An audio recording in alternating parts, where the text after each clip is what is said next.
Oh, a very, very tough time, and I suppose there have been really torrid times since then as well. Parliament has been not the most stable of places in the intervening years. Do you think we've now reached a moment where there can be a bit more mirth? Well, I hope so.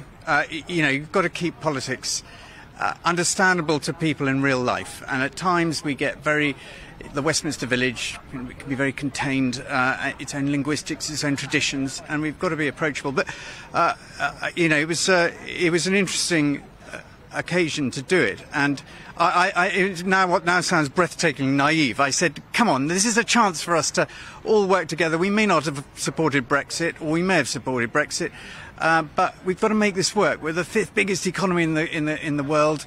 Let's have a bit more of a belief in this place than."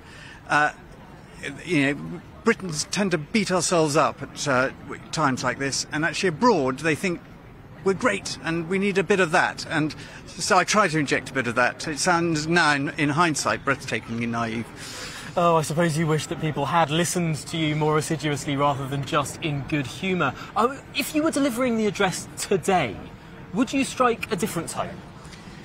I think that politics has become pretty unpleasant, and I think that Joe Cox's line, I quoted it twice now, is that there's more that unites us than divides us, is something of its time now. I hope that the tone of the speeches today in both houses reflects that we live in a massive global problems. You talked a moment ago about the world impact of COVID. We now have a global economic headwinds which is going to make real difference to people's lives, and I think people are looking for politics to be a little bit more mature, a bit more consensual, and with a clear sense of purpose of those people that they are representing really being at the heart of our decision making. It's interesting talking about the loyal addresses. It's a long-standing tradition that I don't know the origins of it. Actually, could you speak to that? Well, I can a bit, because I sound like I'm here because of ancestry. I'm not, but my great-great-grandfather was asked by Disraeli to propose the loyal address, and he politely refused because he never spoke in Parliament as a matter of principle. And when I tell that to parliamentarians today, particularly I told it to a speaker, and he said, "I wish there were more like him today." But there's no record of him ever making a speech. But it was a tradition that an established backbencher on the government side always proposed the loyal address. It was seconded by a government backbencher, and then you get into the meat of the Queen's speech debate. And so it's a tradition, but it also was it always meant to be funny, or is that something that just sort of came about?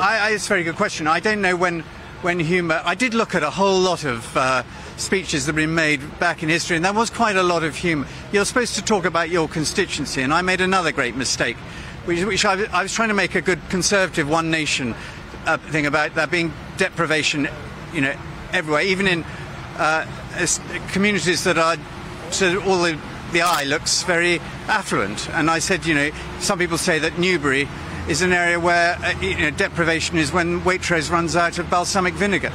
And I then went on to say, but that of course is not the case. There are people there really suffering. But in social media, they just sliced that bit, and I looked like I was sort of, Marie Antoinette. Yeah, I think it is important that we do have humour, lightheartedness, and that ability. What people often don't understand is how much working goes across the floor, different parties, and certainly in the Lords we have to compromise a lot because no party has a majority. So I think people want to see a bit of that.